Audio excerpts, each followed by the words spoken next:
Well, a lot of people think that the summertime is inherently a slowdown for annuity production, but I'm here to tell you some good news. It doesn't necessarily have to be that way.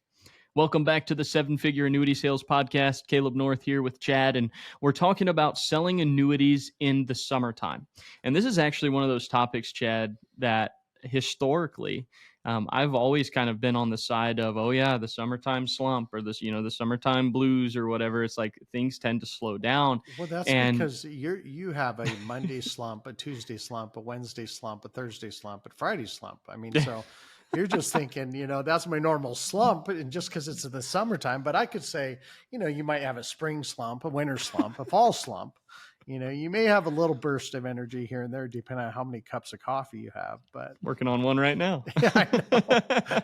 I mean, it finished my. I stopped. I'm down to one energy drink a day. That's good. And yeah, I mean, with the little heart things I have going on, I probably should not be feeding it, nitrous.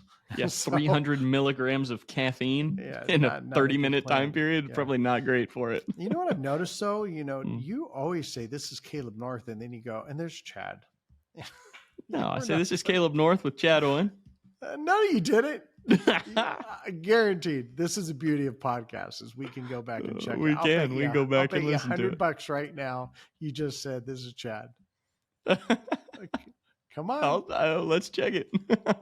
So is that $100 bet? Come on, that's $100 bet. I'll make that bet. Okay, we got no editing with John.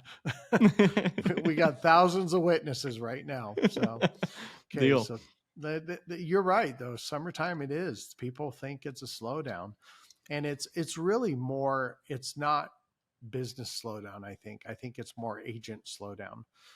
Exactly. Yeah, you see agents cut back on their leads, and you know me, man. I keep that wide open all the time.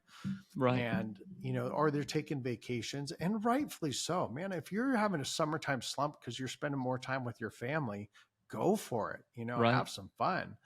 But if you're thinking it's a summertime slump because of lack of business, I disagree with that 100%, because there's less agents you're competing against. Yeah. If you have more agents that are taking vacation, you're not. And I mean, you guys know this. I'm not anti-vacation. I love traveling. I love taking time off. I mean, but if that's the perception, it slows down. That's not true. Right.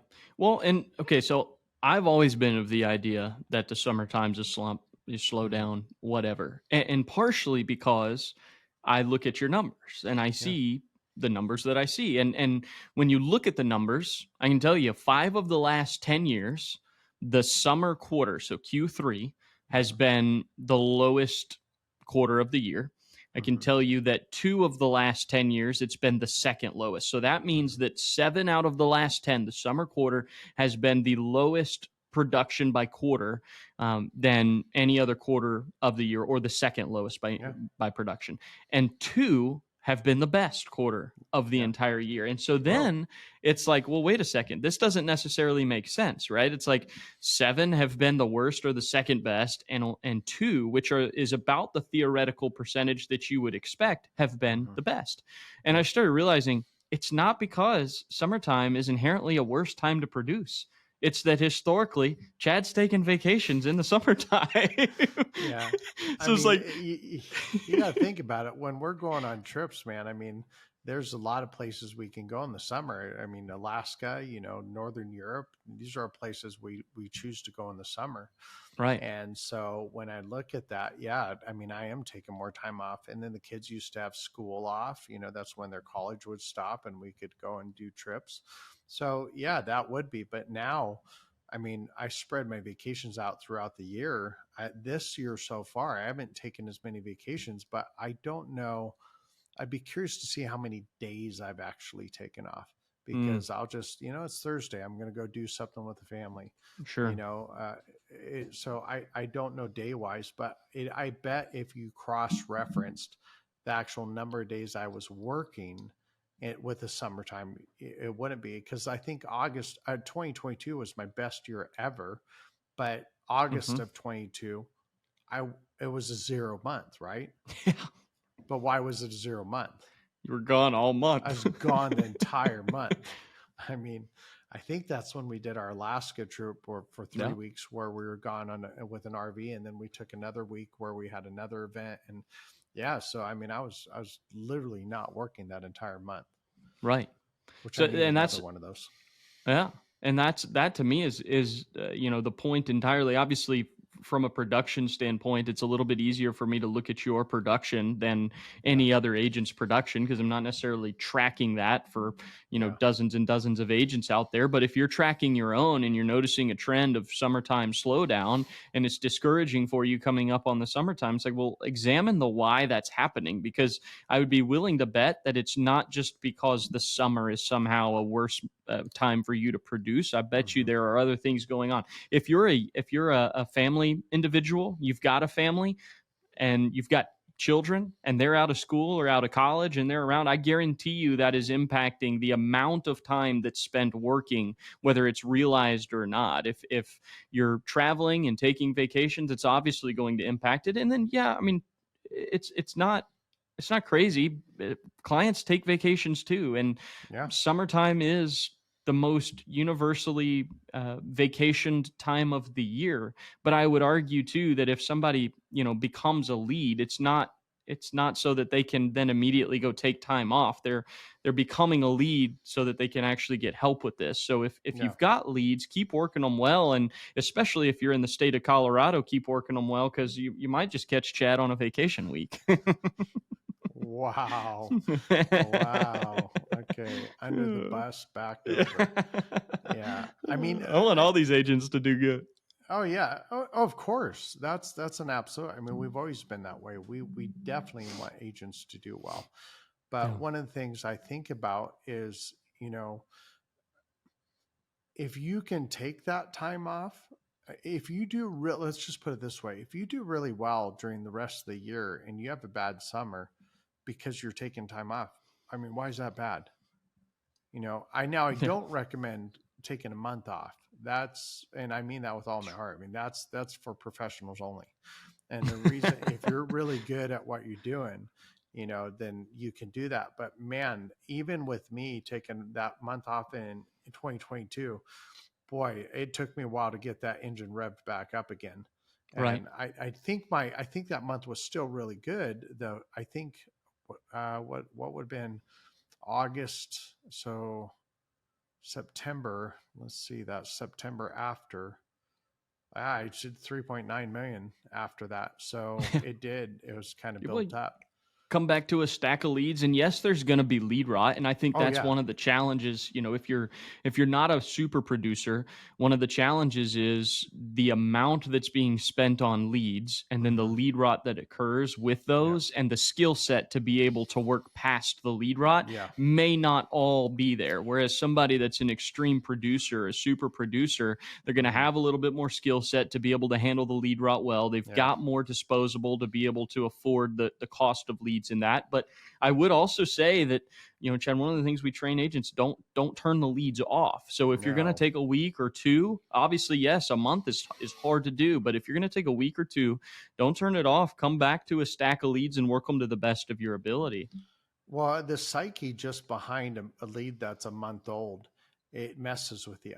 You're like, Yeah, oh, come on, they're not really interested. So therefore, when you're talking to them, it could feel like you're not working it as well. And I know people. I mean, I can personally, I can work a lead that's a year old in the same way I can work a lead that came in today. I sure. treat it the same. I just know how I don't have any psychological barrier there. Right. And, even if I call five people in a row that is a lead that's a year old, it's not going to mess with my mind. Right. It's just part of the game. That's why I can get 10 brand new leads and sometimes book 7 appointments out of those 10, or I can get 10 brand new leads and not get in touch with one. Right. So, it's the same thing to me. So Yeah. I think the important thing to understand is these slumps, the serious slumps come in not based off of the time of year. It often comes in based off of your mindset. Mm-hmm. So if you're thinking summer, I'm just going to be lazy and not do as much. Once again, if it's a purpose driven laziness, that's Yep. okay. If you have a reason to rest, then that's okay. But if you're just in your mind, you're already going, yeah, it's summertime, I'm not going to do good. Guess what? You're not going to do good. I Yeah. literally have a note on my note sheet, Chad, Hmm. that says, "So what's actually going on here in the summertime?" And I have a few things noted out, which we've already talked about vacations, Hmm. we've talked about sometimes clients travel, and then the third one was that for whatever reason, for some reason, people get into this psychological vacation Hmm. where it's just Yeah. this mental thing that they just think that it's worse or they're disconnected or whatever it is. Hmm. One of the things that I think too, this is just kind of a practical thought, is the location impact of the summertime slump. It's like you could probably take an agent in Yeah. Minnesota and they would say, yeah, for some reason, man, the summertime is really really great, but the winter time is terrible. And Yeah. then you take somebody in Florida and they're like, yeah, for some reason the summertime slows down, but the winter is great. It's probably because of Yeah. snowbirds, Yeah. if you think about it. So like your region could actually impact, based on population of who's there in that season, could actually impact the lead flow, and the availability of individuals locationally. It could be, but it's also the standpoint of, if I'm looking up at the mountains and I see that there's clear skies, and, I'm going to be like, you know what, maybe I want to go do some photography. Maybe I want to go Hmm. fishing, versus if I look outside and it's gloomy and there's raining, I'm like, okay, I'm going to just make my calls and make them very intentional, Yep. so yeah, it does, it's environmental as well. Slumps can also be, you're just tired, you've pushed really hard, and because first quarter and last quarter Hmm. can be really, it can be a lot of work. I mean, Sure. once you start to get around tax season, you can run into some people that are constantly like, oh, I'll call you after taxes, or I want to get my taxes done. But you think about it, first quarter and second, or first quarter and fourth quarter, there's not a lot of excuses. Right. I mean, people, all kids are in school. You can, during Thanksgiving and Christmas and New Year's, you can get some people that are kind of, making some reasons why they don't want to meet.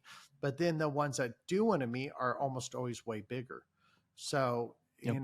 I think a slump is definitely more mindset than anything. I mean, if you're shutting your leads down off during the holiday, or if you're shutting your leads down or slowing them down in the summer, that already tells you where your mind is. Yep. I mean, Exactly. that's really what it comes down to. You're So if your you're mind is preparing already for that. there and you choose to make calls, do you think you're going to be as driven and focused? Hmm. Probably not. Yeah. That's why I'm telling you, the number one thing for success is the why you do what you're doing. It's not how, it's not what, it's why. And so if I realize I can help people protect their money any time of the year, I can give them peace of mind during retirement. That's my why. Yeah. So it doesn't matter what time of year it is. So therefore, there is no such thing as a slump for me. Yeah. I love that. I love that. I would encourage you as agents, if you're listening, look at Q3, look at summertime as an opportunity to make it the best quarter rather than the Yeah. opportunity for it to be the worst, right? It's like when you look at, and again, I'll go back to Chad's numbers because that's what I've got, and the volume is more than a Mm-hmm. small sample size. It's a significant sample size. Two Christ, out of the last 10, decade. Q3 has been his Yeah. best quarter of the year. Mm-hmm. Okay. So that's all. I mean, if you think of 10 divided by 4, that's 25%. So the theoretical percentage would be that 25% of the time Q3 would be the best, and that's what the expectation would be. Well, that's about the theoretical percentage. And then when you look at the years that it wasn't the best, you look at the years it was the worst or the second worst, it's like, well, there's a logical explanation for it. And it's not client based, it's based on his vacation schedule. So Mm-hmm. if you're an agent watching this thinking you're coming into the worst time of the year, I just want to encourage you. It doesn't Yeah. have to be that if you'll go into it with the mindset that it can be the best time of the year and actually put in the work and the time, the energy, the effort to make it that. Yeah. So, Remember why we do things. I mean, I'm going to hit that again so many times, and this is training specific too. What do you do? How do you do it? What do you do? How do you do it? I've mm-hmm, seen people from stage. What do you do? How do you do it? It's like, no, why do you do it? Because mm-hmm, if you focus on that, the what will determine the how. yep, Because how am I going to do it? I'm going to study my tail off. I'm going to know the best products that are available out there. I'm going to have a good lead system. That's what I'm going to do. How am I going to do that? I'm same thing. To me, the what and the how is often the same. What you do, how you do it. But yep. why, man, that's the determining factor in a slump. It Yeah. can be understated. I wear this hat. This is my brand, North Brothers Cattle Company. By the way, Chad, we're going to get the lease, so it's something we're headed into. My brother and I That's are going to start raising cows together. Well, that just so you know, that's not your brand. That's your secondary brand. Your Well, first brand is Retirement Realized Financial, just to be clear. Because yeah, with that's the why I right got him out there brand, so he can do the yeah, day work and I can be the yeah, brains. there you go. So you're calling him, oh, so he's your indentured servant. Yeah. I'll Well, let Tanner know that. where I was going with that was we've already had conversations and discussions and not necessarily been entirely on the same page. And I'm Mhm. realizing part of it is because we haven't determined why we are doing Mhm. what we're doing. And Yeah. something as simple as raising cows together. It's Yeah. like the why is necessary. If it's essential in that area, it is e- exuberantly more essential for you guys writing annuities and selling these policies to clients. You've got to know your why. Yeah, I mean, I use that nursing mother scenario all the time. A nursing mother, what are you going to do? I have to nurse my baby. Mhm. Well, how? Well, you get taught that. Why is what gets you up in the night. No, I mean, you have to, or that baby will die. right. So the why should be the determining factor in all we do. And I'm telling you, the why is a slump killer. It just That's so good. really is. Yeah. It's I fuel, mean, man. that people said that, for years. I've heard this for many, many years is, Chad, how do you keep doing what you're doing in the capacity and the drive that you have? And it's why. It's always the why. I Yeah. mean, why did I hire someone who was literally a ranch hand Yeah. because had no knowledge in this? The why was I saw the drive, the determination, the work ethic, the integrity, and I knew, man, if you could put an area where you could make a lot of money, he's going to kill it. And that's what Caleb literally is. So now what I find funny is he now is in a capacity and done so well that now he can literally go back and have his brother be his boy. No, who's Woodrow now? Who's Woodrow? You'll never debate that ever Oh, again. that's Hey, hilarious. no, I'm teasing. It's But but it's a passion project for me now. now it can be another stream of income. Well, Because we sure. talk about in our industry, one of the things is if you can do really well in this industry, then you want to start other streams of income. Yeah. And that's a mistake I've made for years is I've built some businesses and fortunately they've all done pretty well now, but I've had some I've let go and, I bought some commercial real estate that is not, it's just sucking money out. And I'm like, I'm never going to do anything again that doesn't have an income revenue stream on it, Mm. you know, Cash because the flow. cash flow, that's what Cash it's flow is about. king. Okay. Well, once again, I'm not letting Caleb add anything because we are way over time. So you guys have a great day. And of course, happy selling.